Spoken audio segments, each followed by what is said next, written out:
السلام علیکم ورحمۃ اللہ وبرکاتہ۔ آج 29 مارچ 14 شعبان 2021 ہمارے گروپ کا آج 14واں لیکچر ہے، اور آج کا لیکچر شب برات پہ ہے، کیونکہ آج کی جو رات ہوگی یہ 15 شعبان کی رات ہوگی۔ آج کی رات کے متعلق علماء کرام نے بہت زیادہ مباحثات کی ہیں۔ کچھ علماء کا وہ گروہ ہے جو اس رات کے اسبات پہ ایمان رکھتے ہیں، اور کچھ علماء وہ ہیں جو اس رات کی اہمیت کو نہیں تسلیم کرتے، اور دونوں ہی طرف مضبوط دلائل ہیں۔ ہم کوشش کریں گے کہ آج کے لیکچر میں اس رات کے متعلق علماء کے نظریات کو سامنے رکھیں گے، تاکہ ہم اپنی بات کو سورہ دخان سے شروع کرتے ہیں۔ سورہ دخان قرآن حکیم کا 44 نمبر سورہ ہے، اور اس کی پہلی آیات کچھ یوں ہیں: بسم اللہ الرحمن الرحیم، حامیم والکتاب المبین، انا انزلناہ فی لیلۃ مبارکۃ انا کنا منذرین فیہا یفرق کل امر حکیم امرا من عندنا انا کنا مرسلین۔ یہ آیات مجیدہ، آیات بینات، اگر اسے تفسیر کشاف میں سے دیکھیں تو الامام ابی القاسم محمود بن عمر بن محمد الزمخشری، یعنی المعروف امام زمخشری، آپ اپنی تفسیر میں لکھتے ہیں کہ یہاں پہ لیلۃ مبارکۃ سے مراد نصف شعبان کی رات ہے۔ آپ اپنی تفسیر میں اس رات کے متعلق کچھ یوں لکھتے ہیں، آپ فرماتے ہیں وَلَيْلَةٌ مُبَارَكَةٌ لَيْلَةُ الْقَدْرِ وَقِيلَ لَيْلَةُ النِّصْفِ مِنْ شَعْبَانَ وَلَهَا أَرْبَعَةُ أَسْمَاءَ۔ آپ فرماتے ہیں اس کے 4 نام ہیں، یعنی نصف شعبان کی رات، اس کے نام 4 ہیں۔ اللیلۃ المبارکۃ، اس کا پہلا نام ہے کہ یہ رات مبارک ہے۔ ولیلۃ البراۃ، اس کا دوسرا نام ہے یہ لیلۃ البرات ہے۔ ولیلۃ السکی، اس کا تیسرا نام لیلۃ السکی ہے۔ ولیلۃ الرحمتی، اور اس کا تیسرا نام لیلۃ الرحمت ہے۔ اب آئیے اس رات کے اسبات پر جو مباحثات ہیں، امام احمد بن حنبل رحمہ اللہ اور بعض حنابلہ نے کہا کہ نصف شعبان کی رات فضیلت والی رات ہے۔ امام شافعی نے السنن الکبریٰ للبہقی میں کہا 5 راتوں میں خاص طور پر دعا قبول ہوتی ہے، جن میں سے شعبان کی نصف رات بھی شامل ہے۔ المصنف لعبد الرزاق، امام عبد الرزاق نے لکھا نصف شعبان کی رات کی عبادت کا اجر شب قدر کی مانند ہے۔ امام نووی رحمہ اللہ منہاج الطالبین للنووی، آپ لکھتے ہیں کہ اس رات اللہ کے ہاں بندوں کے اعمال کی پیشی ہوتی ہے۔ امام ابن تیمیہ رحمہ اللہ نے لکھا بیشتر حنبلی علماء بھی اس رات کی فضیلت کے قائل ہیں۔ پھر آپ لکھتے ہیں متعدد احادیث سلف کے آثار سے تصدیق بھی ہے۔ مسانید اور سنن میں اس رات کی بعض فضیلتیں ملتی ہیں، گو کہ اختلاف بھی ہے۔ بعین ہی کنز الاعمال میں اور اسی طرح الترغیب و ترہیب میں معاذ بن جبل سے بھی روایت ہے، اور اسے امام دار قطنی نے بھی لکھا ہے کہ ابو موسیٰ اشعری نبی صلی اللہ علیہ وآلہ وسلم سے روایت کرتے ہیں نصف شعبان کی رات اللہ تعالیٰ آسمان دنیا پہ آتا ہے اور شرک و کینہ پرور کو چھوڑ کر اپنی ساری مخلوق کی مغفرت فرماتا ہے۔ بعین ہی ترغیب للمنذر میں ہے کہ نصف شعبان میں اللہ ملک الموت کو مرنے والوں کے بارے وحی فرماتا ہے۔ آئیے مسند ابو یعلا کی طرف اگر جائیں تو سیدہ عائشہ فرماتی ہیں کہ آپ صلی اللہ علیہ وآلہ وسلم شعبان میں پورا ماہ روزہ رکھتے۔ اگر پوچھا گیا تو آپ نے جواب دیا کہ اس رات اللہ تعالیٰ مرنے والوں کے نام ملک الموت کو وحی فرماتا ہے، جب میرا نام جائے تو میرا روزہ ہو، اور اسے تفسیر طبری میں بھی لکھا گیا اور مصنف ابن ابی شیبہ نے بھی اسے نوٹ کیا۔ بعینے ہی تفسیر در المنصور جلال الدین سیوطی رحمہ اللہ، تفسیر بالماسور، آپ لکھتے ہیں کہ امام خطیب سے سیدہ عائشہ سے نقل کیا گیا، آپ نے فرمایا 4 رات۔ آئیے اب شاہ ستہ کی طرف چلتے ہیں۔ السنن ابن ماجہ، صاحب ابن ماجہ، رقم الحدیث نمبر 1388، 1389 اور 1390، صفحہ نمبر 444، جلد پہلی، چھپا ہوا دار الاحیاء کا۔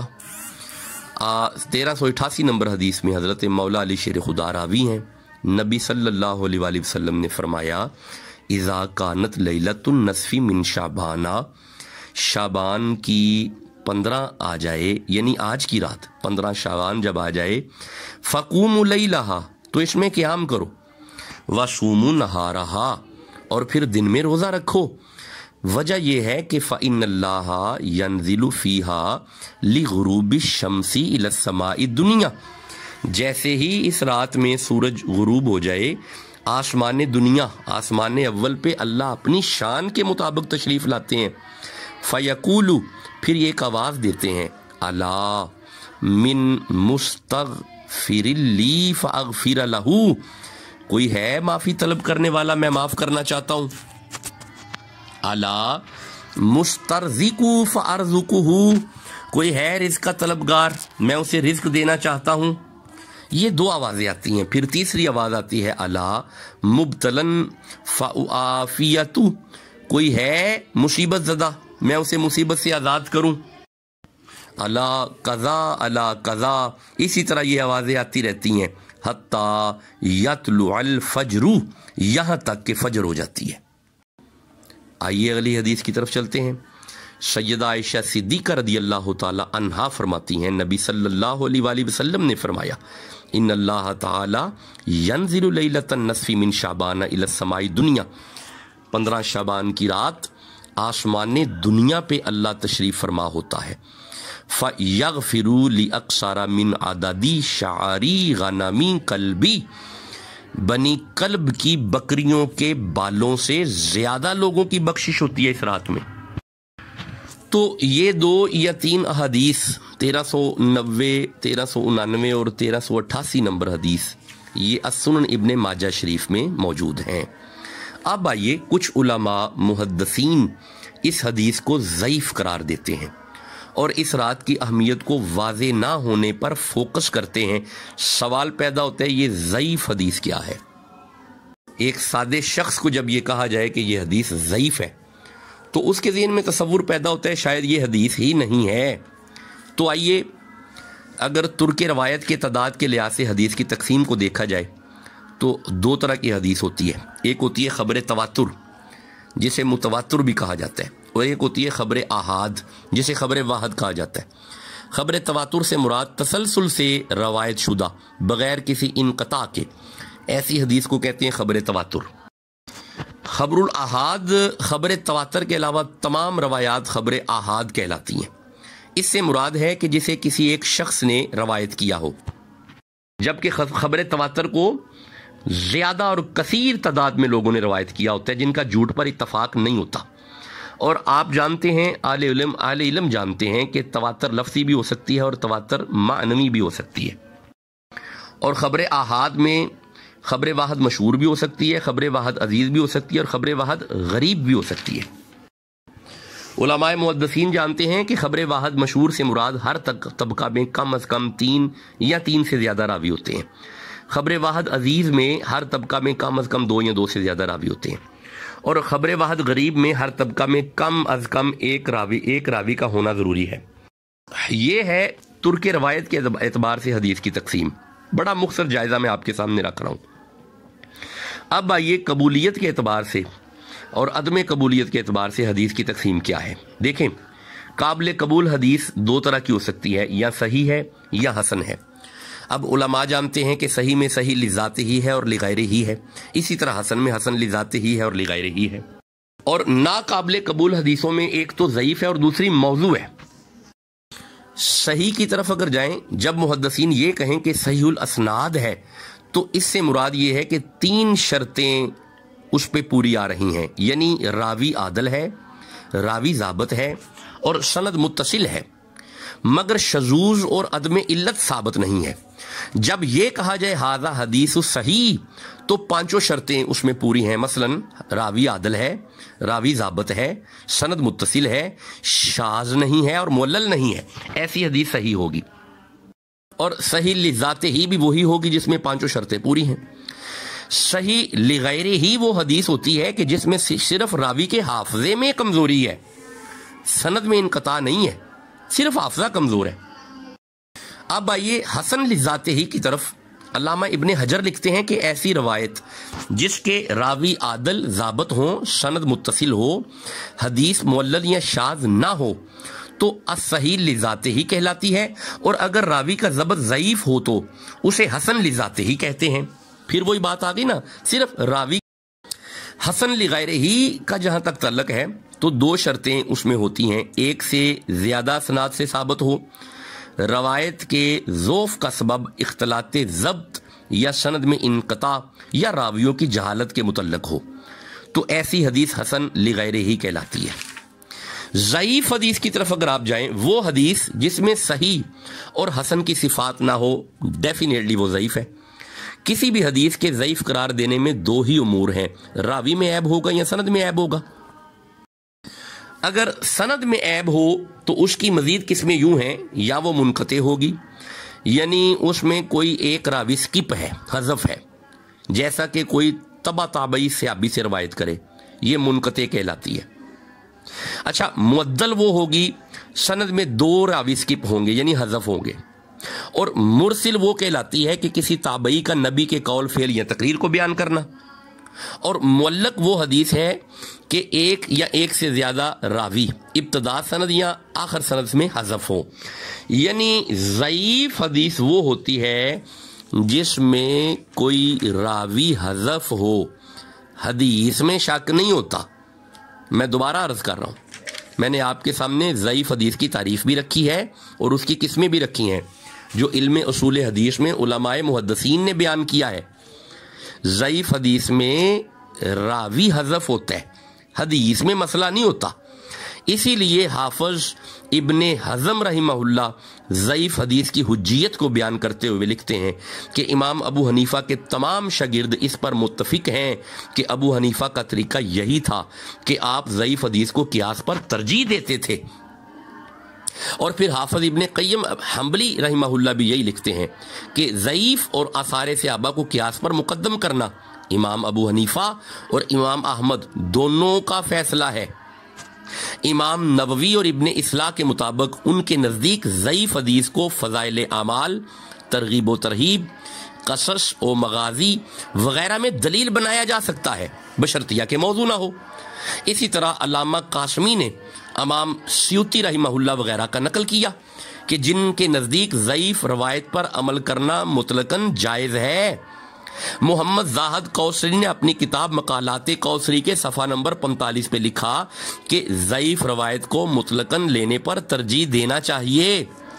امام ابن تیمیہ رحمہ اللہ، آپ نے اپنی کتاب قاعدہ جلیلۃ فی التوسل والوسیلۃ صفحہ نمبر 112-113 پہ لکھا کہ ضعیف حدیث قابل قبول ہوا کرتی ہے۔ علامہ ناصر الدین البانی نے لکھا کہ احکامات میں بھی ضعیف حدیث کا مقام و مرتبہ ہے۔ میرے صاحبوں، معلوم ہوا کہ اگر کسی حدیث کو ضعیف حدیث کہہ دیا جائے تو اس کا معنی یہ نہیں ہوتا کہ وہ حدیث ہی نہیں ہے۔ مہربانی فرمائیں اس پہ غور کیا جائے، اس رات کی اہمیت کو پس پشت پس پردہ نہ کیا جائے۔ یہ رات امپورٹنٹ رات ہے، یہ رات اللہ کی بارگاہ میں گڑ گڑانے والی رات ہے، یہ رات اللہ کی بارگاہ میں توبہ کی رات ہے، یہ رات اللہ کی بارگاہ میں معافی کی رات ہے۔ اس رات میں اللہ مجرم بخشنا چاہتا ہے، یہ لیلۃ البرات ہے، برات، اللہ بری کرنے پہ آیا ہے، اللہ بری کرنا چاہتا ہے۔ تو اس رات کا سب سے جو اہم ترین کام ہے وہ ہے توبہ، اللہ کی بارگاہ میں معافی۔ اب آئیے ذرا قرآن حکیم کی طرف چلتے ہیں کہ یہ توبہ کے کیا ثمرات ہیں۔ سب سے پہلے سورہ النور کی طرف چلتے ہیں۔ اللہ نے ارشاد فرمایا بسم اللہ الرحمن الرحیم وَتُوبُوا إِلَى اللَّهِ جَمِيعًا أَيُّهَا الْمُؤْمِنُونَ، اللہ کی طرف، توبہ کی طرف آ جاؤ سارے اگر تم مومن ہو، لَعَلَّكُمْ تُفْلِحُونَ، اگر توبہ کرو گے تو کامیابی تمہارے قدم چومے گی، اگر فلاح چاہتے ہو، کامیابی چاہتے ہو تو توبہ کی طرف آ جاؤ۔ اب آئیے سورہ ہود کی طرف چلتے ہیں، 11 نمبر سورہ۔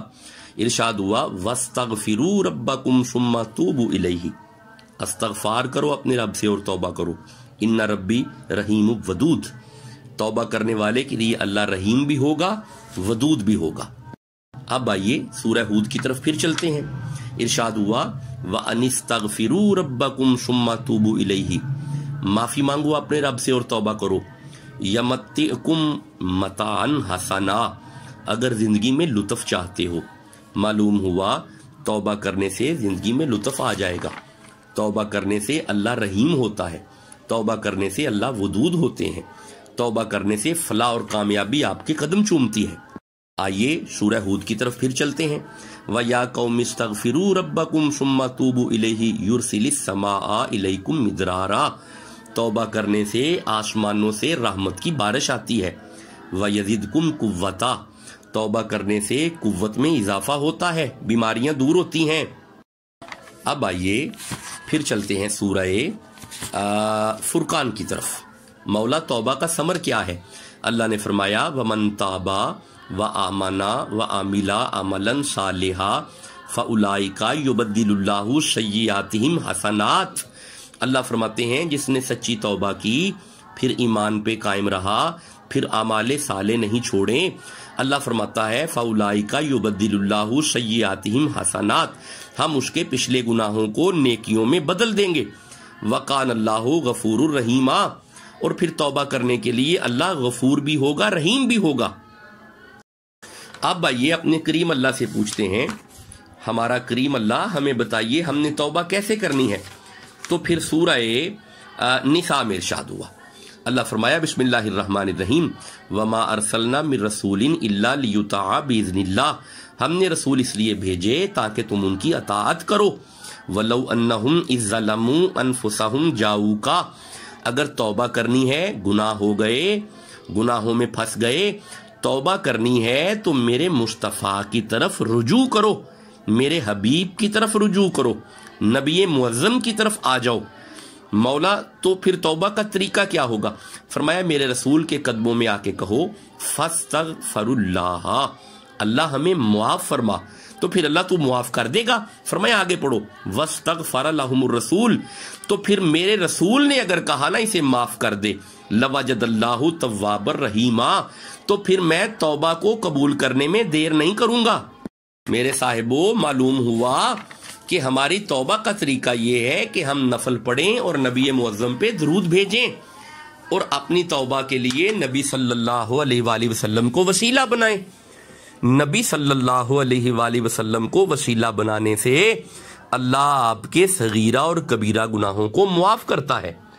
تو قرآن، حدیث، مجتہدین کے اقوال، محدثین کے اقوال، اور آپ کے سامنے جو علم حدیث، اصول علم حدیث سے جو تحقیق رکھی گئی، یہ اس بات کی دلیل ہے کہ آج کی رات اہم ترین رات ہے۔ اس رات کو شرلیاں اور پٹاخوں میں ضائع نہ کریں، بلکہ نماز عشاء کے بعد کثرت سے نوافل ادا کریں اور پھر اگلے دن میں روزہ رکھیں۔ اللہ ہمیں معاف فرمائے، صدقہ نبی پاک۔